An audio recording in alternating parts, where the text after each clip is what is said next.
Olá, turma, tudo bem? Aqui é Cíntia, eu sou estagiária do curso de História.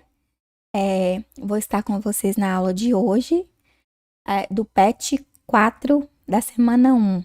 Então, nós vamos já começar a apresentar a aula de hoje. Possivelmente, esse vídeo pode ser que ele seja dividido em dois, né, para não ficar muito cansativo, né, para vocês. Então, vamos lá, galera. O nosso tema da nossa aula é sobre políticas imigratórias para o Brasil, né, e o embranqueamento do Império. Eu quero que vocês prestem atenção em alguns momentos históricos, em algumas questões, alguns pontos cruciais, decisivos também, de transformação, né, durante esse período imperial, que é a questão da escravidão. Então, na próxima aula, na próxima semana, a gente vai continuar discutindo sobre a escravidão, mas eu acho que é bom a gente entender, né, para a gente entender melhor o contexto em que a gente está inserido. Então, outro ponto também que eu quero que vocês prestem também atenção é a questão da lei de terras, né, que já foi trabalhado nas últimas semanas, né. Nós focamos mais na questão indígena e dessa vez a gente vai prestar mais atenção na questão dos imigrantes e da questão dos negros. E também não tem como deixar de falar sobre as teorias raciais do século XIX e a questão da miscigenação, que é muito importante também. Então, galera, o que é importante a gente pensar nesse momento é sobre a questão da estrutura social do Brasil. Como está a estrutura social do Brasil no Brasil durante o Brasil Império, né, no século XIX? Ela se mantém a mesma estrutura que o Brasil colônia, né? No Brasil do período colonial. Contudo, com algumas mudanças, né? Porque houve mudanças no mundo e no Brasil também não deixou de ter essas mudanças. Que foi a questão do fim do tráfico negreiro. Futuramente, né? Ocorreu futuramente nesse sentido. Posteriormente, ocorreu o fim da escravidão, mas eu quero que vocês prestem mais atenção aqui nessa questão do fim do tráfico negreiro de 1800 ou de 1850, né, com base na lei de Eusébio de Queiroz. Então, como é que era a formação da sociedade brasileira nesse período? Era formada por indígenas, africanos e também a população privilegiada, branca, portuguesa. Então, a escravidão ela vai passar a ser combatida no século XIX, no mundo inteiro, né? E mediante o contexto da Revolução Industrial. Então, se falava isso no mundo, e o Brasil foi o último país, né, a acabar com o tráfico, acabar com a escravidão. Então, o que pairava, qual que era o pensamento do Ocidente, né, sobretudo do Ocidente, que influenciou tanto, né, nas decisões políticas no Brasil? Foi a questão da missão civilizadora, né? Na verdade, a missão civilizadora não foi nem o pensamento, a missão civilizadora foi o projeto que teve influências desse pensamento, que eram das teorias raciais do século XIX. Então, essas teorias raciais tiveram base no darwinismo social, né? Na eugenia, em que uma raça ela é superior à outra, que uma raça é o ápice da evolução humana. Então, os brancos, eles consideravam os seres, né, os seres humanos mais superiores da Terra, do planeta. Então, para isso, eles precisavam perpetuar, né, essa missão civilizadora e espalhar esse projeto de eugenia, sabe? De tornar hegemônico, né, também, e fazer com que os outros povos, né, sejam considerados inferiores. Então, é justamente isso, é questão de poder, é uma questão de posição e uma questão de manutenção do poder. Uma vez que no Brasil, na nossa estrutura social, os brancos se mantinham no poder. Só que justamente, né, no Brasil que a gente vai ver um quadro em que os negros, a paisagem do Brasil vai ser composta pela maioria negra, pela maioria da população brasileira era composta por negros.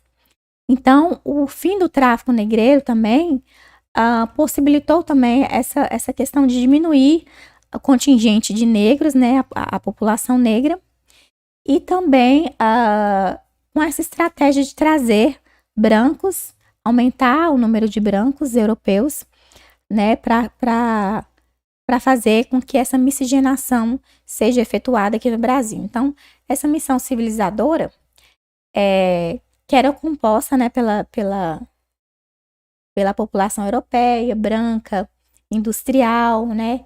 Então, elas deveriam ser modelos, né, civilizatórios para as demais regiões do planeta. Então, onde havia bárbaros, né, que era diferente, tinha a pigmentação, né, a cor da pele diferente, eram considerados bárbaros e primitivos, né? Então, passaram depois, posteriormente, a difundir, né, a questão da ideologia da superioridade racial branca e como justificativa também da expansão e da expropriação neocolonial.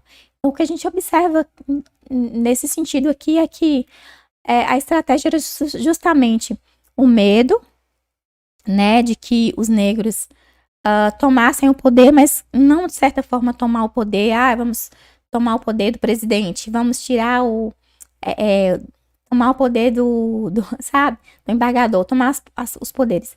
Não é nem essa questão de tirar os brancos do lugar deles e substituir os brancos. Era uma questão de igualdade, né, de que os negros não tivessem ascensão política, que os negros não tivessem as mesmas oportunidades. Uma vez que os negros tivessem as mesmas oportunidades, realmente os brancos poderiam, né, subir, então diminuir, descer do posto deles, então haveria uma certa igualdade social. Então, justamente o medo de acabar com o tráfico também, e acabar com a escravidão futuramente, assim, posteriormente, era justamente esse, né, de que os negros, eles tivessem essa igualdade. Então, no fim da escravidão, que a gente vai ver na próxima aula, teve realmente liberdade, mas não teve igualdade. E até nos dias de hoje, né, igualdade. Então, essa missão civilizadora é justamente essa, é difundir esses ideais, né, dessa superioridade racial branca. Então, outro ponto também que é importante a gente olhar aqui é a Lei de Terras, de 1850, que nós estudamos anteriormente, focando mais na questão da indígena, né, da questão indígena e atualmente da demarcação das terras indígenas. Mas agora eu quero que vocês prestem atenção nesse ponto aqui, que é a questão da imigração e da população negra. Então, a gente vai, nessa mesma data, a gente vai ter a Lei Eusébio de Queiroz, né, em 1850, que vai acabar com o tráfico negreiro. Então, acabando com o tráfico negreiro, vai faltar mão de obra, né, nos cafezais. E aí, trazendo os imigrantes, né, aumentando o valor dessas terras, um valor muito alto, poderia possibilitar também que esses imigrantes viessem, né, tomassem essas terras e, em troca, trabalhassem para obter essas terras, né, trabalhassem em troca, né, a mão de obra em troca das terras. Então, fora de cogitação de um pobre, de um negro ter acesso a essas terras, né, porque primeiramente o negro já estava numa situação muito difícil economicamente, porque ainda era escravo, né.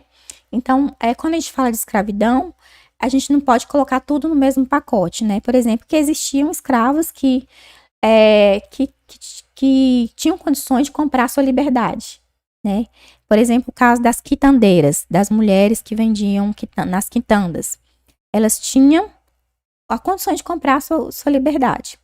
Só que, nesse sentido aqui, não tinha condições de comprar uma terra, uma propriedade, porque o custo era alto demais, né? Então, os imigrantes poderiam pagar essas terras com o trabalho, né? E foi diferente essas políticas da lei de terras, né, é diferente para os imigrantes em comparação com os negros, né? Então, assim, a princípio, né, os imigrantes, eles pagavam a própria passagem e eram considerados como escravos, né? Eles até se queixaram, né? Estão sendo considerados como escravos. Posteriormente, o Império, né, vai custear essas passagens, né?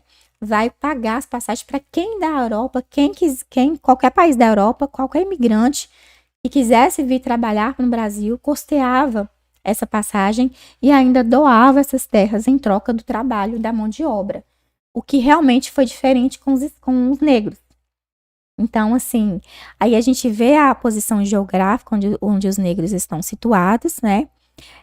Até nos dias de hoje, né? Esse prejuízo social, esse prejuízo econômico que os negros tiveram, justamente e olha só como é que foi importante essa lei das terras para que o resultado que a gente tem hoje, perdão por falar assim, o que a gente tem hoje geograficamente, né? Onde os negros estão localizados.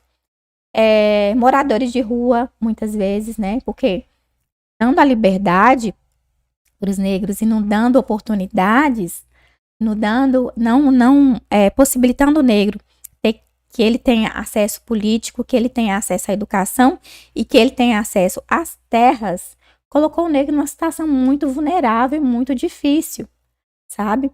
Porque muitos foram morar nas ruas e outros moraram em lugares muito perigosos, por exemplo, como morros, né?